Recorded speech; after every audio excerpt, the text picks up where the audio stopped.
मंगलवार व्रत कथा।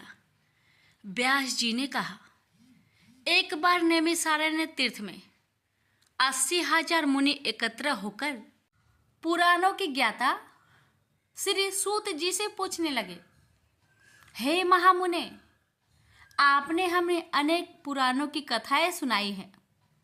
आप कृपा करके हमें ऐसा व्रत और कथा बताइए जिसके करने से संतान की प्राप्ति हो तथा मनुष्य को रोग शोक अग्नि सर्व दुख आदि का भय दूर हो, क्योंकि कलयुग में सभी जीवों की आयु बहुत कम है।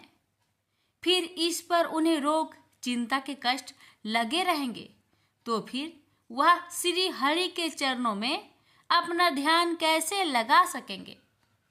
श्री सूत जी बोले, हे मुनियों, आपने लोक कल्याण के लिए बहुत ही उत्तम बात पूछी है।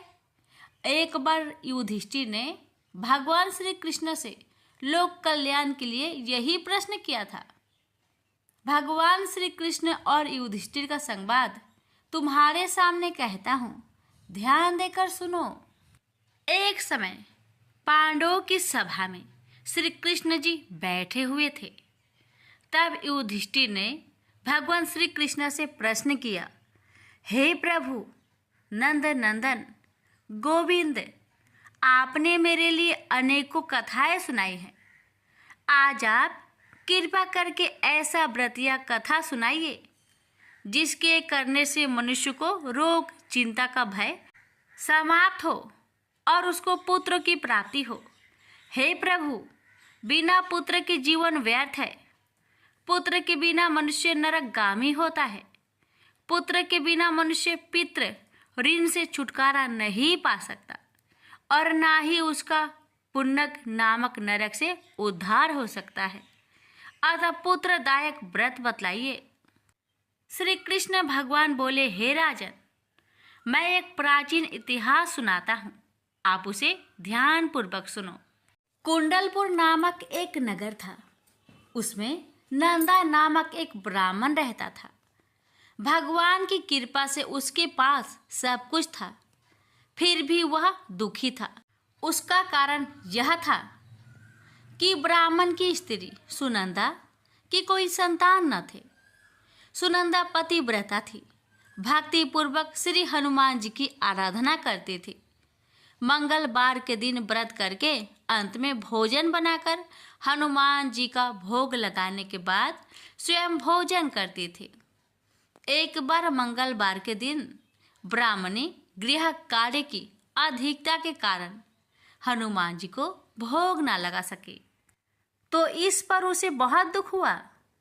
उसने कुछ भी नहीं खाया और अपने मन में प्रण किया कि अब तो अगले मंगलवार को ही हनुमान जी का भोग लगाकर अन्न जल ग्रहण करूंगी।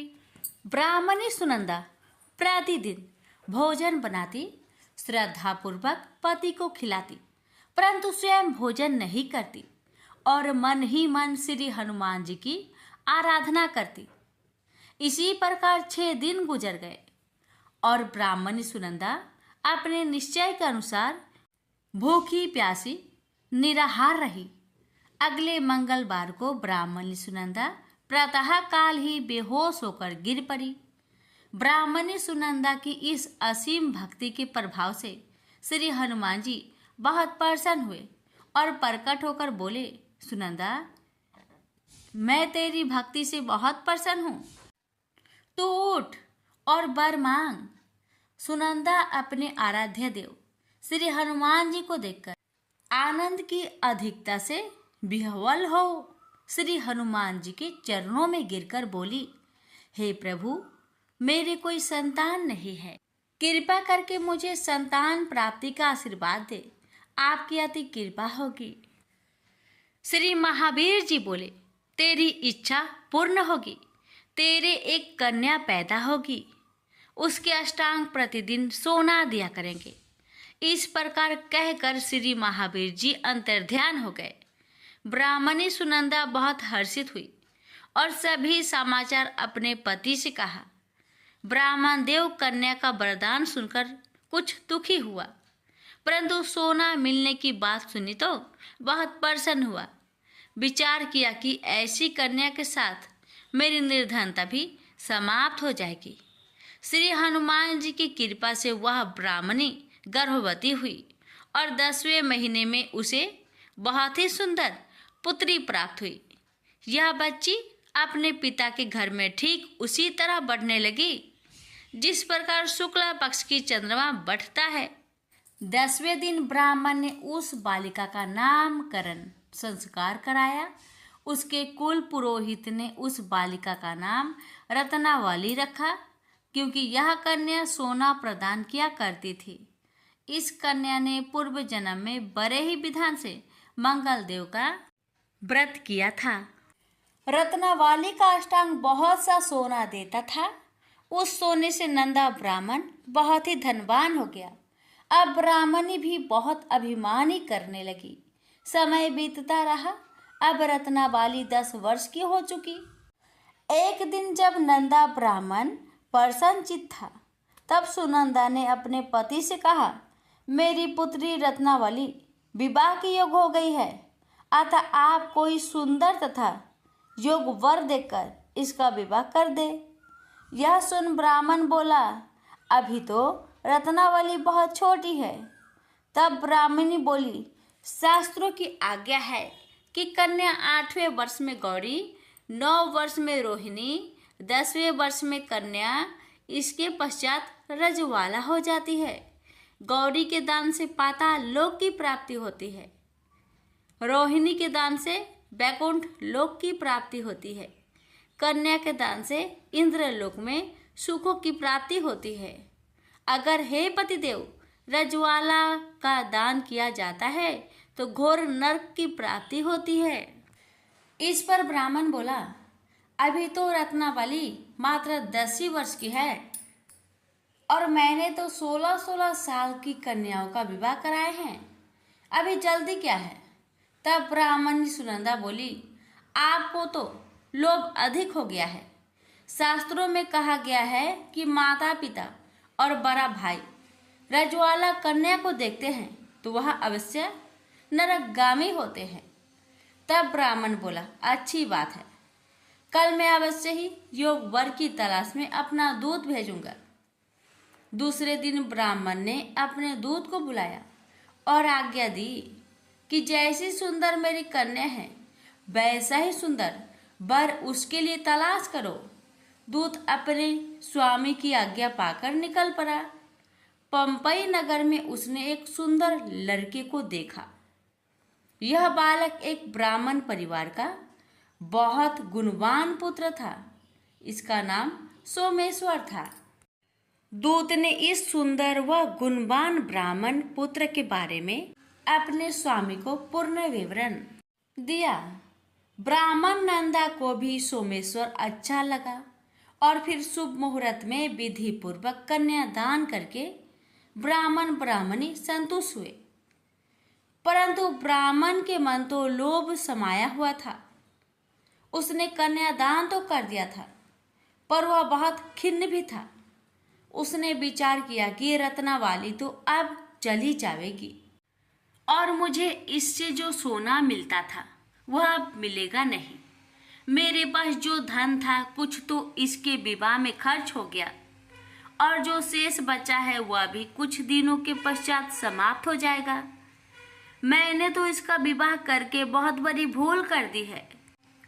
अब कोई ऐसा उपाय हो कि रत्नावली मेरे घर में ही बनी रहे, अपने ससुराल ना जावे। लोभ रूपी राक्षस ब्राह्मण के मस्तिष्क पर छाता जा रहा था। रात भर अपनी सैया पर बेचैनी से करवटें बदलते बदलते उसने एक बहुत ही क्रूर निर्णय लिया। उसने विचार किया कि जब रत्नावली को लेकर उसका पति सोमेश्वर अपने घर के लिए जाएगा तो वह मार्ग में छिपकर सोमेश्वर का वध कर देगा और अपनी लड़की को अपने घर ले आएगा, जिससे नियमित रूप से उसे सोना भी मिलता रहेगा और समाज का कोई मनुष्य उसे दोष भी नहीं दे सकेगा। प्रातःकाल हुआ तो नंदा और सुनंदा ने अपने जामाई तथा लड़की को बहुत सारा धन देकर विदा किया। सोमेश्वर अपनी पत्नी रत्नावली को लेकर ससुराल से अपने घर की तरफ चल दिया। ब्राह्मण नंदा महालोभ के वशीभूत हो अपने मति खो चुका था। पाप पुण्य को उसे विचार न रहा था। अपने भयानक व क्रूर निर्णय को कार्य रूप देने के लिए उसने अपने दूत को मार्ग में अपने जामाई का वध करने के लिए भेज दिया था, ताकि रत्नावली से प्राप्त होने वाला सोना उसे हमेशा मिलता रहे और वो कभी निर्धन ना हो। ब्राह्मण के दूत ने अपने स्वामी की आज्ञा का पालन करते हुए उसके जमाई सोमेश्वर का मार्ग में ही वध कर दिया। समाचार प्राप्त कर ब्राह्मण नंदा मार्ग में पहुंचा और रुदन करते अपनी पुत्री रत्नावली से बोला, हे पुत्री, मार्ग में लुटेरों ने तेरे पति का वध कर दिया है। भगवान की इच्छा के आगे किसी का कोई बस नहीं चलता है। अब तू घर चल, वहां पर ही रहकर शेष जीवन व्यतीत करना। जो भाग्य में लिखा है वही होगा। अपने पति की अकाल मृत्यु से रत्नावली बहुत दुखी हुई। करुण क्रंदन व रुदन करते हुए अपने पिता से बोली, हे पिताजी, इस संसार में जिस स्त्री का पति नहीं है उसका जीना व्यर्थ है। मैं अपने पति के साथ ही अपने शरीर को जला दूंगी और सती होकर अपने इस जन्म को माता पिता के नाम को तथा सास ससुर के यश को सार्थक करूंगी। ब्राह्मण नंदा अपनी पुत्री रत्नावली के वचनों को सुनकर बहुत दुखी हुआ। विचार करने लगा, मैंने व्यर्थ ही जामाई वध का पाप अपने सिर लिया। रत्नावली तो उसके पीछे अपने प्राण तक देने को तैयार हो। मेरा तो दोनों तरफ से मरण हो गया। धन तो अब मिलेगा नहीं। जामाई वध के पाप के फलस्वरूप यम यातना भी भुगतनी पड़ेगी। यह सोचकर वह बहुत खिन्न हुआ। सोमेश्वर की चिता बनाई गई। रत्नावली सती होने की इच्छा से अपने पति का सिर अपनी गोद में रखकर चिता में बैठ गई। जैसे ही सोमेश्वर की चिता को अग्नि लगाई गई, वैसे ही प्रसन्न हो मंगलदेव वहां प्रकट हुए और बोले, हे रत्नावली, मैं तेरी पति भक्ति से बहुत प्रसन्न हूँ, तू वर मांग। रत्नावली ने अपने पति का जीवन दान मांगा। तब मंगलदेव बोले, रत्नावली, तेरा पति अजर अमर है, यह महाविद्वान भी होगा और इसके अतिरिक्त तेरी जो इच्छा हो वर मांग। तब रत्नावली बोली, हे ग्रहों के स्वामी, यदि आप मुझ पर प्रसन्न हैं तो मुझे यह वरदान दीजिए कि जो भी मनुष्य मंगलवार के दिन प्रातः काल लाल पुष्प लाल चंदन से पूजा करके आपका स्मरण करे, उसको रोग व्याधि ना हो, सज्जनों का कभी वियोग ना हो, सर्प अग्नि तथा शत्रुओं का भय ना रहे। जो स्त्री मंगलवार का व्रत करे वह कभी विधवा ना हो। मंगलदेव तथास्तु कहकर अंतर्ध्यान हो गए। सोमेश्वर मंगलदेव की कृपा से जीवित हो उठा। रत्नावली अपने पति को पुनः प्राप्त कर बहुत प्रसन्न हुई और मंगलदेव का व्रत प्रत्येक मंगलवार को करके व्रतराज और मंगलदेव की कृपा से इस लोक में सुख ऐश्वर्य को भोगते हुए अंत में अपने पति के साथ स्वर्गलोक को गई। प्रेम से बोलिए मंगल देव की जय। हनुमान चालीसा। श्री गुरु चरण सरोज रजे, निज मनु मुकरु सुधारी। बरनउँ रघुबर विमल जसु, जो दायकु फल चारि। बुद्धिहीन तनु जानिके, सुमिरो पवन कुमार। बल बुद्धि विद्या देहु मोहे, हरहु कलेश विकार। जय हनुमान ज्ञान गुण सागर, जय कपीस तिहु लोक उजागर। रामदूत अतुलित बल धामा, अंजनी पुत्र पवन सुत नामा। महावीर विक्रम बजरंगी, कुमति निवार सुमति के संगी। कांचन वरन विराज सुबेसा, कानन कुंडल कुंचित केसा। हाथ वज्र और ध्वजा बिराजे, कांधे मूज जनेऊ साजे। शंकर सुवन केसरी नंदन, तेज प्रताप महाजग बंदन। विद्यावान गुणी अति चातुर, राम काज करिबे को आतुर। प्रभु चरित्र सुनबे को रसिया, राम लखन सीता मन बसिया। सूक्ष्म रूप धरि सियाहि दिखावा, बिकट रूप धरि लंक जरावा। भीम रूप धरि असुर संहारे, रामचंद्र जी के काज सवारे। लाए सजीवन लखन जियाए, श्री रघुवीर हर्षि उर लाए। रघुपति किन्नी बहुत बड़ाई, तुम मम प्रिय भरत ही संभाई। सहस बदन तुम्हरो जस गावे, अस कहि श्रीपति कंठ लगावे। सनकादिक ब्रह्मादि मुनीसा, नारद सारद सहित अहिसा। जब कुबेर दिगपाल जहाँते, कवि कोविद कह सके कहाँते। तुम उपकार सुग्रीवाहि किन्ना, राम मिलाए राजपद दिन्हा। तुमरो मंत्र विभीषण माना, लंकेश्वर भय सब जग जाना। जोग सहस्त्र जो जन पर भानु, लील्यो ताहि मधुर फल जानु। प्रभु मुद्रिका मैली मुख माही, जल्दी लागी गई अचरज नाही। दुर्गम काज जगत के जेते, सुगम अनुग्रह तुमरे तेते।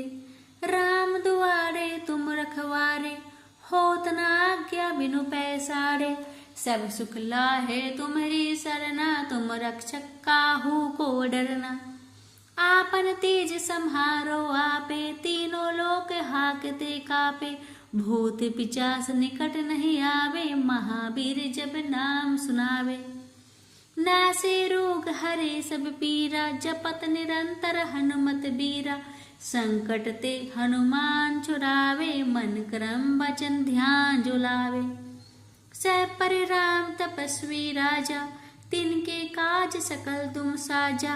और मनोरथ जो कोई लावे, सोई अमित जीवन फल पावे। चारों जुग परताप तुम्हारा, है प्रसिद्ध जगत उजियारा। साधु संत के तुम रखवारे, असुर निकंदन राम दुलारे। अष्ट सिद्धि नौ निधि के दाता, असबर दीन जानकी माता। राम रसायन तुमरे पासा, सदा रहो रघुपति के दासा। तुमरे भजन राम को पावे, जन्म जन्म का दुख बिसरावे। अंत काल रघुबरपुर जाई, जहाँ जन्म हरि भक्त कहाई। और देवता चितना धरई, हनुमत सेवी सर्व सुख करई। संकट कटे मिटे सब पीरा, जो सुमिरे हनुमत बलबीरा। जय जय जय हनुमान गोसाई, कृपा करहु गुरुदेव की नाई। जो सत बार पाठ कर कोई, छूट ही बंदी महासुख होई। जो यह पढ़े हनुमान चालीसा, होई सिद्धि साखी गौरीसा। तुलसीदास सदा हरि चेरा, कीजे नाथ हृदय महाडेरा। पवन तनया संकट हरना, मंगल मूर्ति रूप।